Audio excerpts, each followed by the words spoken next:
Welcome, friends of the Greasy Shop Rag. Today we're going to take a look at a Husqvarna chainsaw. This model is a 372XP.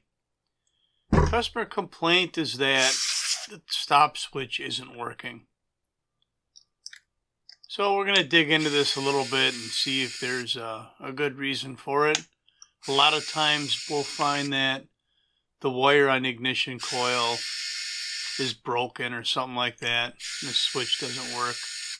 Occasionally it's the switch itself, but you never know until you look and test stuff, right? So let's get this starter out of the way and see what we got behind it.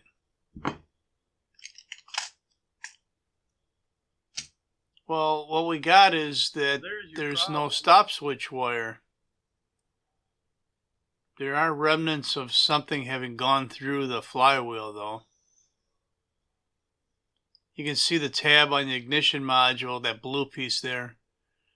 The terminal is bent a little bit where the wire was pushed on there. And we got all this stringy stuff in here, which I think is string.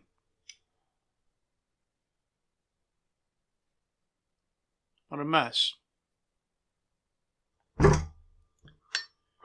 Well, we gotta get a little bit closer look, so the top cover is gonna have to come off. Before I remove the air filter, I like to clean up as much dirt around the base of the filter as I can, just so nothing drops inside the throat of the carburetor when I remove the filter.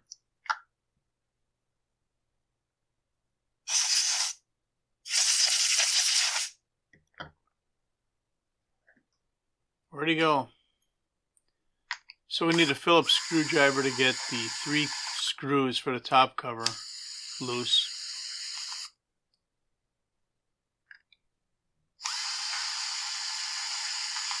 There we go.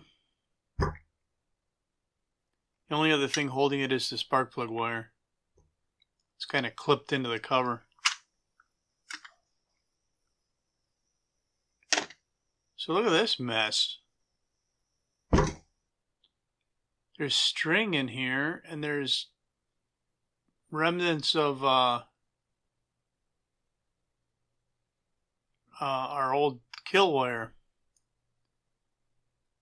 Now it kind of looked like there was maybe rodent activity that did that, but I know that's not the case because I can see that terminal on the ignition coil was yanked, bent, you know, from the flywheel grabbing the wire and pulling it out. This air nozzle right here is broken as well. You know, if it was rodents, they would have chewed it. They wouldn't have been able to just flex it and break it. So there's a single screw holding that in place. Just blowing the dirt out from the screw head so I can get in there and loosen it.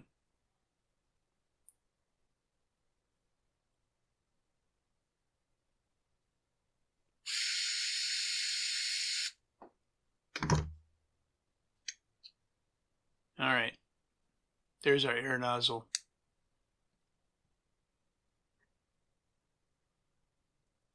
If we get behind the stop switch with a screwdriver, we can just pop it out of place, and we'll see that the wire's been pulled from that terminal as well. Like when that flywheel grabbed the wire, it didn't take long for it to just jerk it clean from both ends.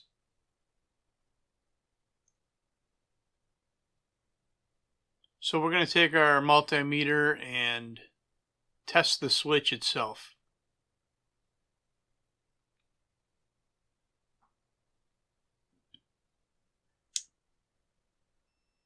We got continuity that way, which is probably the kill position, and then we don't have continuity in the run position.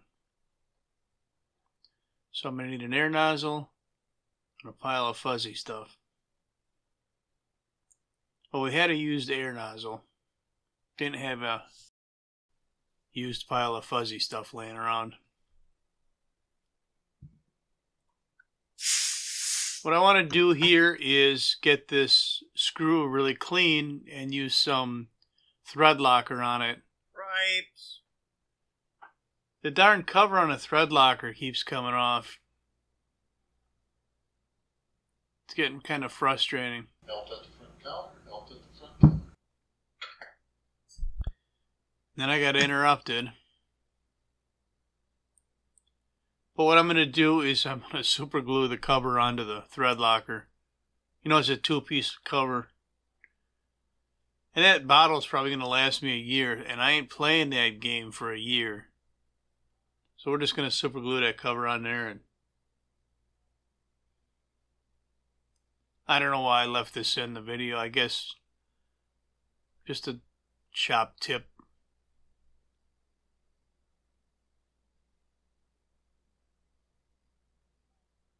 Alright, we get interrupted again. Back to the project. Put a drop of thread locker on the screw. And then that air nozzle has got a locating pin on it. So we want to drop the locating pin in the hole and then put the screw in. Seems simple enough, but if you don't get that pin in the hole before you set it down there and you run the screw down, you're going to break something. And if you don't break something, the nozzle is probably going to end up hitting the flywheel and that'll break it.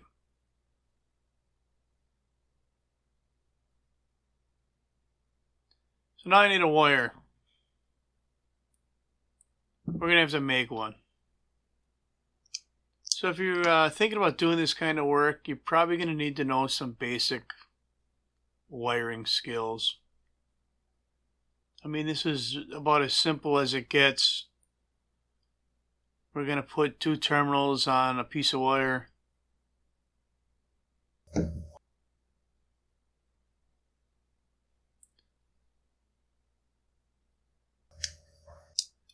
Find your favorite wire stripping tool. We're going to use this little clamp to hold the wire in place while we solder the terminals onto the wire. Now certainly these could be just crimped on there. You know, people bring a piece of equipment into a shop, they expect it to be, I don't know, fixed to the higher standard, I guess.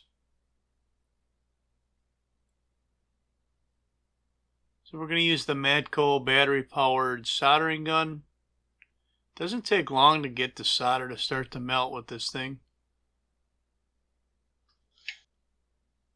And we soldered 2 terminals onto our wire. We're going to feed the wire through the same hole that the grounding wire passes through.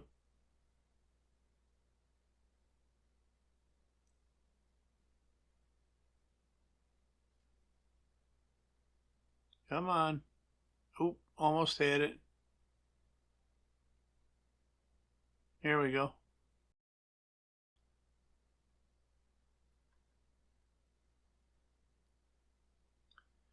Once we push the terminal on, we can snap the stop switch back into place. And just make sure you have it oriented properly with the stop position closest to the handle.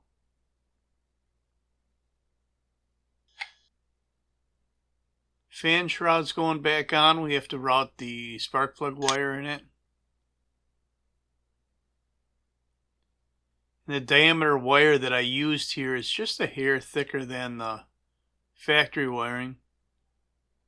It's not done that way on purpose. It's done that way because that's what I had for wire.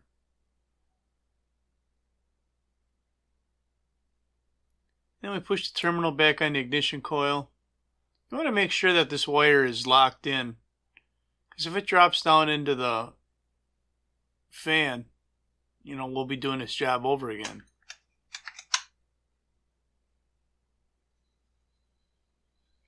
So now we can put our starter back into place and start putting this saw back together.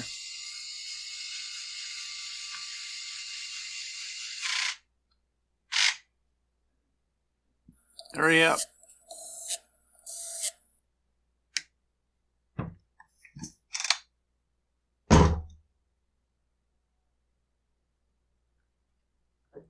Just like to blow the bulk of the dirt off of these parts before I put them back on a customer's saw.